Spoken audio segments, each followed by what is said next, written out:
लिखवाओ से निज दया से सुंदर भाव बताकर कार्तिक मास 24वां अध्याय सुनो हे सुधाकर। जय श्री कृष्णा। राधे राधे। आइए सुनते हैं कार्तिक मास महात्म्य का 24वां अध्याय। राजा पृथु बोले, हे मुनि श्रेष्ठ, आपने तुलसी के इतिहास व्रत महात्म्य के विषय में कहा। अब आप कृपा कर मुझे यह बताइए कि कार्तिक मास में क्या और भी देवताओं का पूजन होता है, यह भी विस्तार पूर्वक बताइए। नारद जी बोले, पूर्व काल की बात है। सहा पर्वत पर करवीकर में धर्मदत्त नामक विख्यात कोई धर्मज्ञ ब्राह्मण रहते थे। एक दिन कार्तिक मास में भगवान विष्णु के समीप जागरण करने के लिए वे भगवान के मंदिर की ओर चले। उस समय एक पहर रात बाकी थी।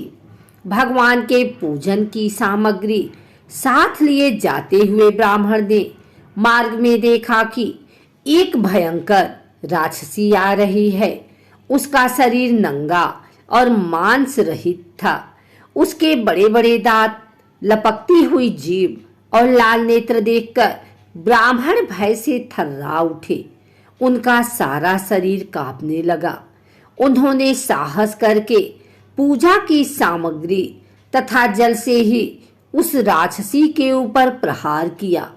उन्होंने हरि नाम का स्मरण करके तुलसी दल मिश्रित जल से उसको मारा था, इसलिए उसका सारा पातक नष्ट हो गया। अब उसे अपने पूर्वजन्म के कर्मों के परिणाम स्वरूप प्राप्त हुई दुर्दशा का स्मरण हो आया। उसने ब्राह्मण को दंडवत प्रणाम करके इस प्रकार कहा, ब्राह्मण, मैं पूर्वजन्म के कर्मों के फल से इस दशा को पहुंची हूँ।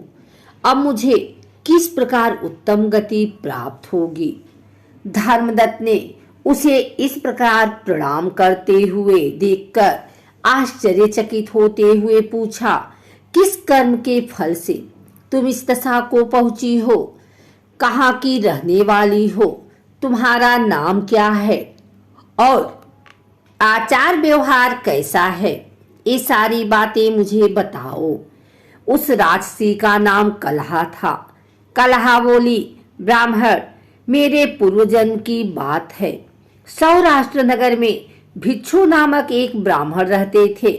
मैं उनकी पत्नी थी। मेरा नाम कलहा था और मैं बड़े क्रूर स्वभाव की स्त्री थी। मैंने वचन से भी कभी अपने पति का भला नहीं किया। उन्हें कभी मीठा भोजन नहीं परोसा। सदा अपने स्वामी को धोखा देती रही। मुझे कलह विशेष प्रिय था, इसलिए मेरे पति का मन मुझसे सदा उद्विग्न रहा करता था। अंततोगत्वा उन्होंने दूसरी स्त्री से विवाह करने का निश्चय कर लिया। तब मैंने विष खाकर अपने प्राण त्याग दिए। फिर यमराज के दूत आए और मुझे बांधकर पीटते हुए यमलोक में ले गए। वहां यमराज ने मुझे देखकर चित्रगुप्त से पूछा, चित्रगुप्त, देखो तो सही इसने कैसा कर्म किया है। जैसा इसका कर्म हो उसके अनुसार यह शुभ या अशुभ प्राप्त करे। चित्रगुप्त ने कहा, इसका किया हुआ कोई भी शुभ कर्म नहीं है। यह स्वयं मिठाइयाँ उड़ाती थी और अपने स्वामी को उसमें से कुछ भी नहीं देती थी। इसने सदा अपने स्वामी से द्वेष किया है, इसलिए यह चमगादुरी होकर रहे तथा सदा कलह में ही इसकी प्रवृत्ति रही है। इसलिए यह विष्टाभोजी शुक्री की योनि में रहे। जिस बर्तन में भोजन बनाया जाता है उसी में यह सदा अकेली खाया करती थी। अतः उसके दोष से यह अपनी ही संतान का भार करने वाली बिल्ली हो।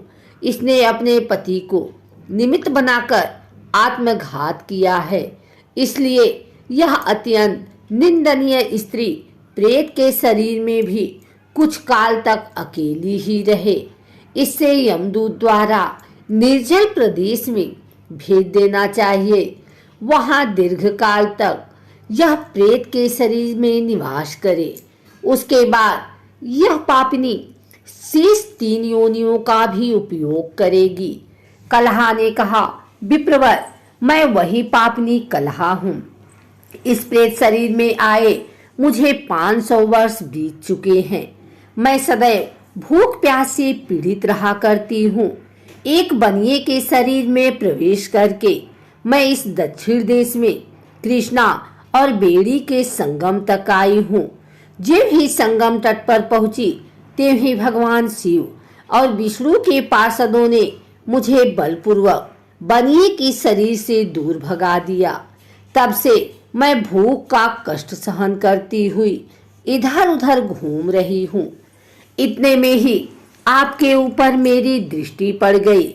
आपके हाथ से तुलसी मिश्रित जल का संसर्ग पाकर मेरे सब पाप नष्ट हो गए हैं। द्विश्रेष्ठ, अब आप ही कोई उपाय कीजिए।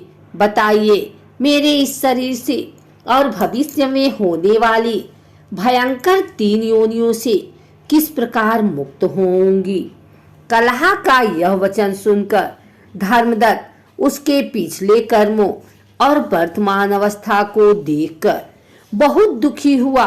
फिर उसने बहुत सोच विचार करने के बाद कहा, धर्मदत्त ने जो कहा उसका वर्णन 25वें अध्याय में किया गया है। अगर आपको हमारी वीडियो अच्छी लगी हो तो इसे लाइक करें, कमेंट करें, शेयर करें। हमारे चैनल को सब्सक्राइब करके बिल नोटिफिकेशन ऑल पर सेट कर लें ताकि आगे आने वाली वीडियो सबसे पहले आप तक पहुंच सके। धन्यवाद।